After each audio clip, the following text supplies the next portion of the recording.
Le destin de l'Alpe du Grand Serre est toujours aussi incertain.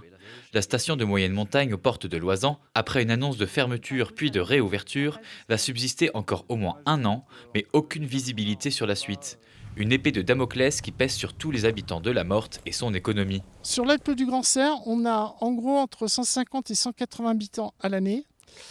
Ce qu'il faut savoir, c'est que pour la saison d'hiver, ça représente entre, je vais dire, les 150 emplois, 190. En première ligne, les commerces dédiés à la saison hivernale, comme les magasins de location de ski ou les restaurants. Certains ont déjà prévu l'échéance et ont préféré mettre la clé sous la porte en avance, tandis que les fidèles encore présents désespèrent d'une solution. Nous, les peu de commerçants qui restent, on n'est pas...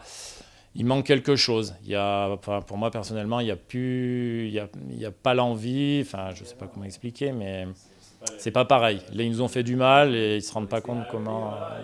D'avoir annoncé les choses comme ça, c'est ce qu'il ne fallait pas faire. La fermeture serait aussi un coup dur pour les agriculteurs aux alentours. Nombre d'entre eux comptent sur les revenus de la saison pour stabiliser leurs finances à travers des emplois de saisonniers ou des revenus liés au tourisme. Moi, j'ai une activité de ferme pédagogique tout le temps où les chèvres ont plus de lait, donc où je fabrique plus de fromage et j'en ai plus à vendre. Donc ça me permet vraiment d'accueillir les enfants, les touristes, les colonies, un peu tout le monde dans cette période hivernale où nous c'est un peu le trou niveau financier. Donc ça nous aide vraiment à... On a quand même énormément d'investissements, donc ça nous aide à payer ces crédits et ça met un peu du beurre dans les épinards, tu vois, on peut attendre un peu mieux. Si le lait arrive pas tout de suite, on sait qu'on a eu quand même une petite rentrée pendant l'hiver, quoi. La solution la plus avancée à l'heure actuelle est d'essayer d'adapter la station à de la montagne 4 saisons, sans remontée mécanique. Mais beaucoup estiment que les retombées économiques seraient bien moindres et insuffisantes pour continuer d'en vivre. Après, nous, voilà, si ça ferme,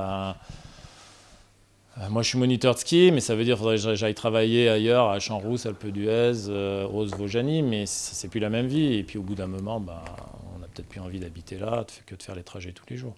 Et il y a déjà pas mal de jeunes qui sont partis depuis un an, quoi. C'est la première fois qu'une station des Alpes aussi grosse est menacée de fermeture. Une situation qui risque de se répéter et qui illustre bien l'impasse devant laquelle les acteurs de la montagne se trouvent aujourd'hui.